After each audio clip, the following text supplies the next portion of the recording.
tadi si bungsu terjatuh saat sedang bermain di taman. Sang putri kedua memberi alasan. "Benarkah begitu, anakku?" Sang ayah balik bertanya kepada si bungsu yang duduk di samping. Putri bungsu hanya bisa terdiam sambil menunduk. Sesekali ia menoleh ke arah keenam kakaknya. Putri bungsu pun tidak berani berkata jujur kepada ayahnya karena keenam kakaknya terus memanggilnya. "Benar ya, tadi aku terjatuh saat mengejar kupu-kupu di taman bunga sehingga tubuhku terbentur di pagar taman," jawab si bungsu lirih. Mendengar jawaban itu, sang ayah pun percaya begitu saja sehingga tidak memperpanjangkan permasalahan tersebut. "Baiklah kalau memang benar begitu. Lain kali berhati-hatilah jika sedang bermain di taman," pesan sang ayah. "Baik ya," jawab si bungsu. Jawaban si bungsu itu menyelamatkan keenam kakaknya dan hukuman sang ayah. Begitulah nasib yang dialami si bungsu setiap hari. Seringkali putri yang malang itu menangis terseduh-seduh meratapi nasibnya. "Seandainya ibunda masih ada, mungkinkah nasibku tidak akan seperti itu? Ibunda pasti akan selalu melindungiku," ratap si bungsu. Malam semakin larut, si bungsu sudah mulai mengantuk dan akhirnya tertidur. Saat pagi menjelang, si bungsu sudah bangun terlebih dahulu. Tiba-tiba terdengar suara ketukan pintu. "Permisi, Tuan Putri." Mendengar suara ketukan pintu disusul panggilan seorang dayang istana, putri bungsu segera membukakan pintu bagi dayang tersebut. "Ada apa, wahai dayang?" tanya si bungsu. "Maaf Putri, hamba mendapat perintah dari Baginda agar semua putrinya segera berkumpul di pendapa istana sekarang. Ada sesuatu yang ingin Baginda sampaikan," jawab dayang. "Apakah keenam kakakku sudah kamu bangunkan?" tanya si bungsu. "Sudah, Tuan Putri, hamba sudah berkali-kali membangunkan mereka, tapi mereka tak seorang pun yang membukakan pintu. Barangkali mereka masih tertidur pulas," jelas dayang itu. "Baiklah kalau begitu, tolong sampaikan kepada ayah bahwa kami segera ke sana. Biarlah aku yang membangunkan mereka," ujar sang putri. Setelah dayang itu pergi, si bungsu memberanikan diri untuk membangunkan keenam kakaknya. Namun saat dibangunkan, mereka justru marah-marah. Mereka baru bangun setelah sang ayah yang membangunkan mereka.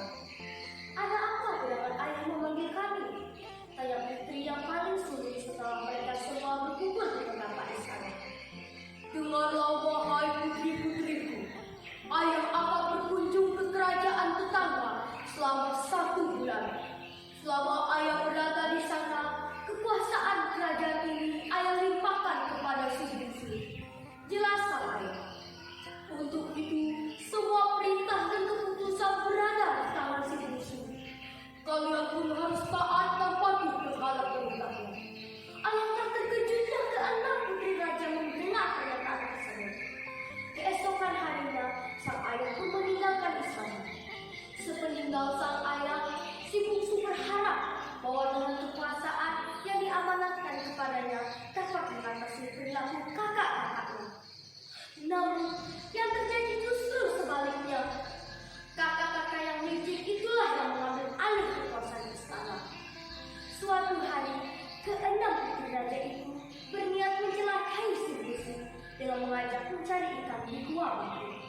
Saat mereka tiba di gua itu, si bungsu pun disuruh masuk terlebih dahulu menyusuri lorong-lorong gua.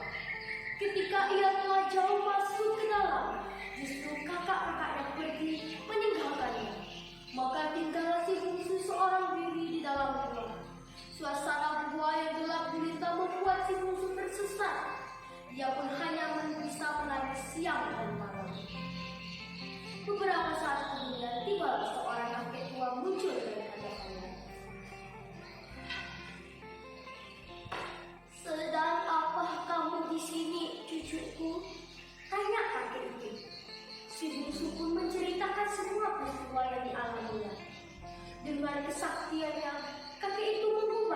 setiap tetesan air mata si bungsu menjadi penuh.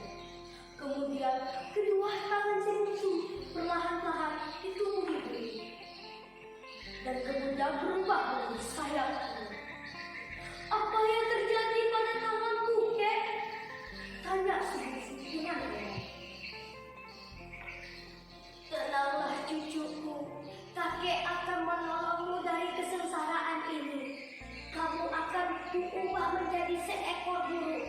Setelah itu, rapilah telur-telur itu hingga menetes menjadi burung-burung yang akan menjadi temanmu. Ujar kakek itu. Setelah kakek sakti itu berdoa, seluruh tubuh si bungsu perlahan-lahan ditumbuhi bulu-bulu yang indah. Saat si bungsu menjelma menjadi burung, berkatalah kakek itu kepada si bungsu, "Cucuku, kini kamu telah menjadi burung dan kamu kuberi nama burung ruai." "Kuak, kuak, kuak," jawab si bungsu dengan suara burung. Begitu si bungsu selesai menjawab, kakek itu pun menghilang. Burung ruai penjelmaan si bungsu itu pun segera menyerang telur-telur itu.